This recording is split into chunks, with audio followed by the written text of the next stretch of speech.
Hello friends, and welcome into the start of another Let's Play for Civilization 6. Today we have one of the DLC leaders from the Fall 2017 update. We have Amanitore. She is the Nubian leader, and she's quite powerful. We will begin with a review of her abilities. We'll talk about that. We'll talk about the map setup, and then we'll get you guys onto the gameplay. Hopefully you enjoy it. Thank you for watching. Really do appreciate it, you guys. To begin, we have Kandake of Moreau, and this gives you 20% production towards all districts, and that rises to 40% if there's a Nubian pyramid, spoilers, next to your city center. That's insane. 20% production towards every district gives you flexibility, gives you the ability to get early districts if you want, economy stuff. In every single game, you're going to build districts. And so just giving me the ability to do that faster is insane.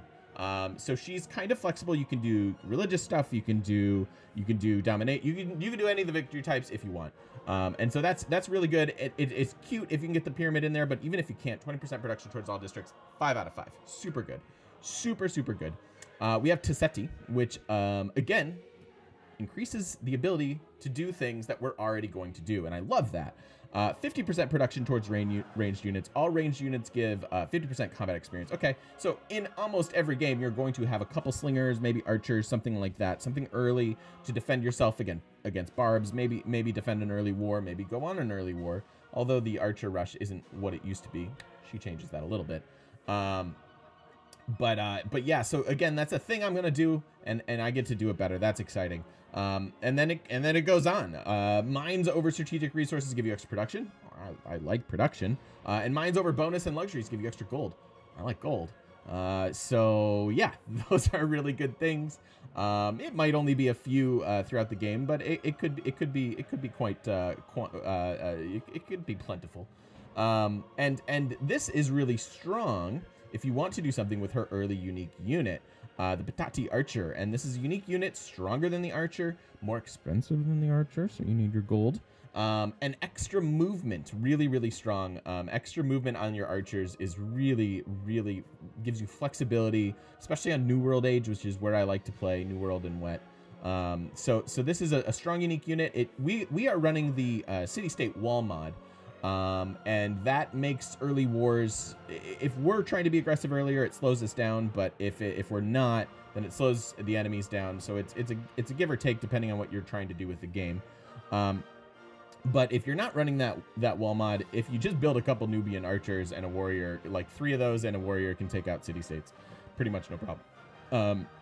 So I recommend building this. This is good, and hey, they can scout too because the extra movement. So it's a very good unique unit. 4 out of 5 on that one for me. Tiseti, 4 out of 5 on that one as well. And then we have these sort of awkward, but sometimes cute Nubian pyramid.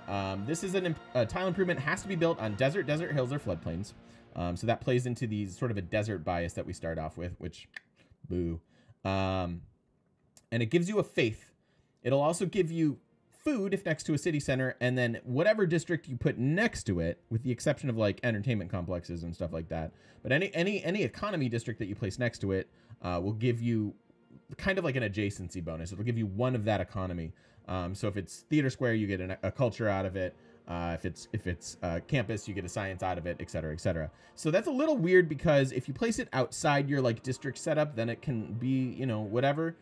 Because you don't want to put it in the middle of stuff and surround it, because you could just have a really good district in the middle that would be even better because of the way district adjacency works, like creating a big like Japan like hex in the middle.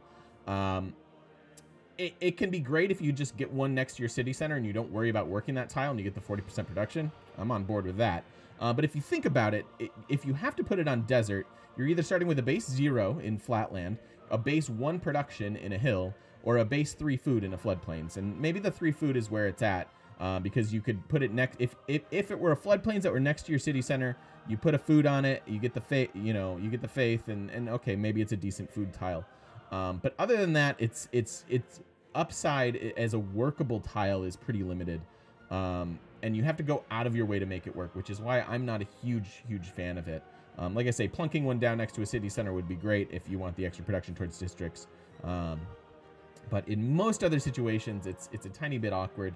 So I'm not a big fan of that. But yeah, there you have it. You can kind of do any type of game you want. I won't spoil it, but we probably go a little off book or off script rather with this game, but it winds up being a whole lot of fun, and I hope you'll enjoy it. The rest of the map setup, Deity, as always, this is going to be a small continents map with New World Age and Wet Rainfall.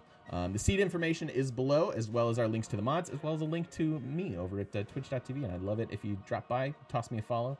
Love to see your beautiful faces. It's always fun when you YouTubers show up in chat. But all that should be down there, so feel free to click away, along with links to my rankings and stuff, by the way. You're welcome to fight me on any of my opinions, but it's all an opinion, so it's all good. But thank you guys for watching, and we will see you in the next video for the start of the Nubia game. Thanks, guys.